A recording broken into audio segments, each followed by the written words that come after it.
Hello learners, welcome back to my channel solution. নিয়ে এসেছি interview প্রস্তুতি থেকে নতুন একটা ডেমো ক্লাস তোমাদের জন্য। তো আজকে আমি দ্বিতীয় শ্রেণী থেকে ক্যাপিটাল লেটার কোথায় ব্যবহার করা হয়, কিভাবে ব্যবহার করা হয় সেই সম্পর্কিত একটা ডেমো ক্লাস তোমাদেরকে দিয়ে দেখাবো। তো তোমরা এটা ইংলিশ সাবজেক্টে দেখাতে পারবে এই ডেমোটা। চলো তাহলে শুরু করে দিই আজকে আমাদের ক্লাস। আর ভিডিওটা ভালো লাগলে অবশ্যই লাইক করে দিও, শেয়ার করে দিও বন্ধুদের সাথে, এবং চ্যানেলে নতুন হয়ে থাকলে অবশ্যই চ্যানেলটাকে সাবস্ক্রাইব করতে ভুলো না। আর যারা এখনো অবধি আমার টেলিগ্রাম চ্যানেলে যুক্ত হওনি, অবশ্যই কিন্তু যুক্ত হয়েছে। ওখানে কোয়েশ্চেন আনসার প্রায়শই আমি দিয়ে থাকি এবং নানান ধরনের আপডেট ইনফরমেশন তোমরা কিন্তু টেলিগ্রাম চ্যানেল থেকে পেয়ে যাবে। তোমরা চাইলে আমাকে ফেসবুক এবং হোয়াটসঅ্যাপেও ফলো করতে পারো। চলো তাহলে শুরু করে দিই আজকে আমাদের class. Let's start. Good morning students, কেমন আছো প্রত্যেকে? সবাই ভালো আছো তো? হ্যাঁ, আমিও খুব ভালো আছি। সবাই শান্ত হয়ে বসো, শান্ত হয়ে বসো। আজকে আমরা একটা মজার জিনিস শিখবো। কি শিখবো? আচ্ছা, তোমাদের সামনে তো পরীক্ষা চলে এসছে, তাই না? সবাই বাড়িতে পড়াশোনা করছো তো? হ্যাঁ, বাড়িতে কিন্তু পড়াশোনা করবে। পরীক্ষায় কিন্তু প্রত্যেকে ভালো ফল করতে হবে, মন দিয়ে পড়াশোনা করবে সবাই। আচ্ছা, তার আগে আমাকে বলো তো, আমাদের ইংরেজিতে কটা অ্যালফাবেট রয়েছে বলো তো? আমি কিন্তু তোমাদেরকে আগে শিখিয়েছি, এগুলো থেকে কিন্তু পরীক্ষায় প্রশ্ন আসবে। বলো বলো দেখি, বলার চেষ্টা করো, আমাদের ইংরেজিতে কটা অ্যালফাবেট রয়েছে? কি বললে রবি? 26টা? না না, 26টা অ্যালফাবেট নেই। বলো, বলার চেষ্টা করো। কি বললে কিরণ? 5টা? না, 5টা অ্যালফাবেট নয়। ভালো করে বলো, আমি কিন্তু তোমাদেরকে পড়িয়েছি আমাদের ইংরেজিতে কটা অ্যালফাবেট রয়েছে। কে বলবে ভালো করে? কি বললে রিমা? একদম ঠিক বলেছো, আমাদের ইংরেজিতে একটাই অ্যালফাবেট রয়েছে। কটা অ্যালফাবেট রয়েছে? একটাই অ্যালফাবেট রয়েছে। তোমাদেরকে বর্ণমালার গল্প শুনিয়েছিলাম তো আমি আগের ক্লাসে। হ্যাঁ, আর এই একটা অ্যালফাবেটের মধ্যে কটা ভাওয়েল থাকে বলো? 5টা ভাওয়েল থাকে। হ্যাঁ, আর কটা কনসোনেন্ট থাকে বলো? 21টা কনসোনেন্ট থাকে। ভেরি গুড, বাহ। এই তো দেখো, মেয়েরা কিন্তু খুব ভালো পড়াশোনা করছে। ছেলেরা, তোমাদেরকে কিন্তু মন দিয়ে পড়াশোনা করতে হবে, মেয়েদেরকে টেক্কা দিতে হবে। আচ্ছা চলো, আজকে আমরা একটা বেশ মজার জিনিস শিখবো। তার আগে আমরা চলো একটু বাক্য নিয়ে খেলা খেলি, সেন্টেন্স নিয়ে আজকে আমরা একটু খেলা খেলবো। আচ্ছা বলো দেখি, আমরা ভারতবর্ষে বাস করি, এটাকে চলো আমরা একটু ট্রান্সলেট করি। চলো লিখি আমরা।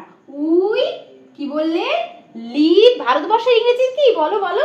ইন্ডিয়া। আমি শিখিয়েছিলাম তো তোমাদেরকে। We live in India. Very good. আচ্ছা, আর একটা সেন্টেন্স বলো দেখি, মন থেকে বলো।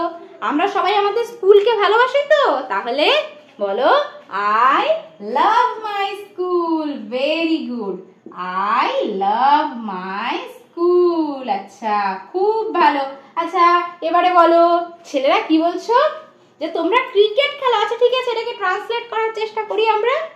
We play cricket. বলো বলো, কিবার খেলো তোমরা? রবিবার। আচ্ছা ঠিক আছে, ওটাই লিখবো।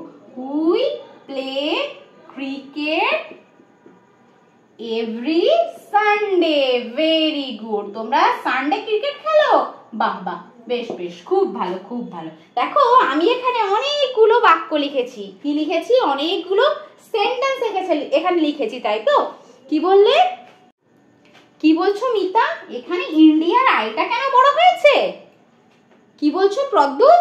এখানে এসটা কেন বড় হয়েছে?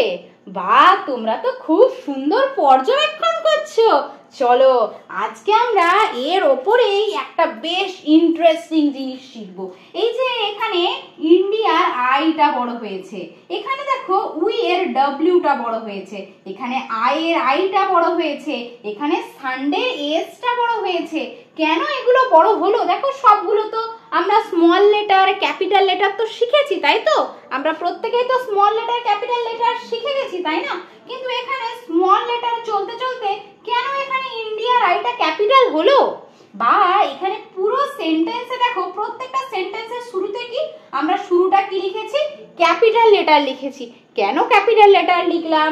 বা এই যে সানডে এসটা কেন ক্যাপিটাল হলো, কেন স্মল হলো না?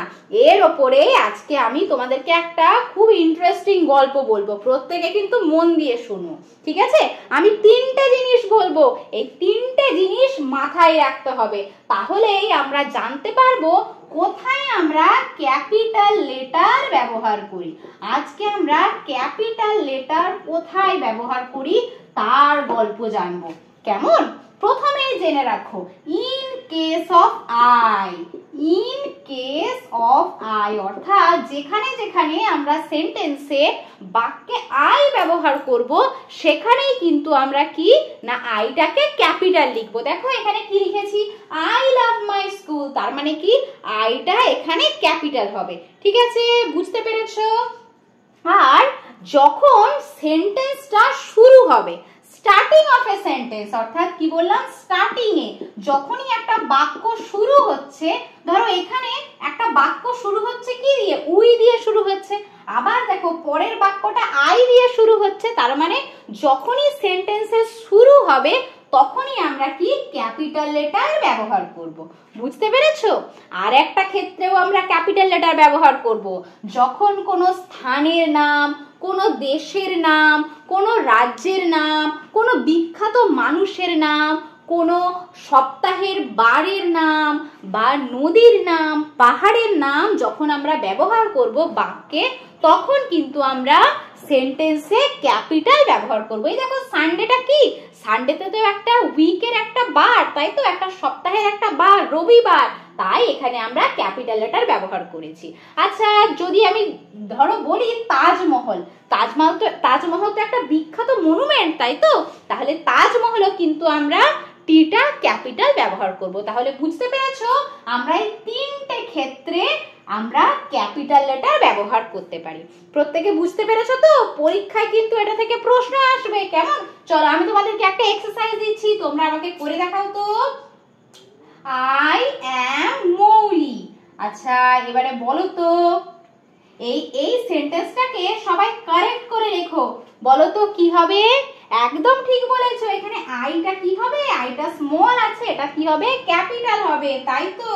আর মৌলি কি, মৌলি একজনের নাম, তোমাদেরকে আমি বললাম তো মানুষের যখন নাম ব্যবহার করব তখনও কিন্তু আমরা ক্যাপিটাল লিখবো, তাহলে এমটাও এখানে ক্যাপিটাল হবে, মৌলির এমটা ক্যাপিটাল হবে। ভেরি গুড, প্রত্যেকে বুঝতে পেরেছো তো? বেশ বেশ, খুব ভালো খুব ভালো। পরের দিন এটা থেকে আমরা কিন্তু আরো নতুন নতুন জিনিস শিখবো। আর পরীক্ষায় কিন্তু তোমাদের প্রথম পর্বের মূল্যায়নে এখান থেকে প্রশ্ন আসবে, বাড়িতে কিন্তু প্রত্যেকে ভালো করে প্র্যাকটিস করবে। কেমন? আমি আজকের মতো আসি, কালকে আবার তোমাদের সাথে দেখা হবে। প্রত্যেকে শান্ত হয়ে বসো, এখনই কিন্তু স্যার চলে আসবে। কেমন? আমি আসি তাহলে। তাহলে দেখতেই পেলে আমি কিভাবে ডেমনস্ট্রেশনটা দিয়ে দেখালাম। দেখো এটা ক্লাস 2 এর টপিক, ছোট্ট বাচ্চাদের টপিক, তাই চেষ্টা করবে খুব সহজভাবে, খুব সহজ সেন্টেন্স নিয়ে ওদেরকে বিস্তারিতভাবে বলার, মানে ওরা যাতে খুব সহজভাবে বুঝতে পারে।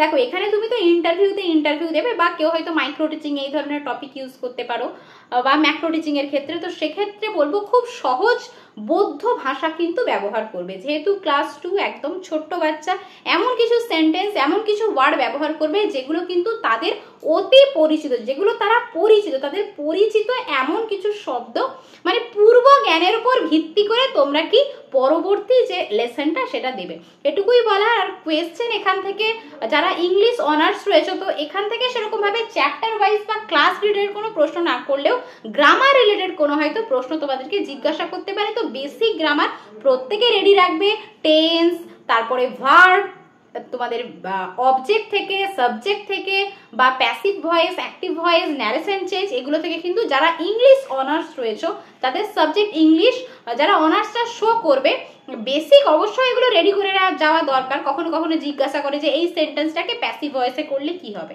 তো এগুলো কিন্তু একটা বেসিক তোমরা প্র্যাকটিস করে যেও।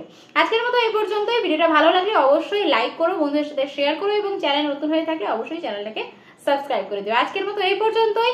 Thanks for watching.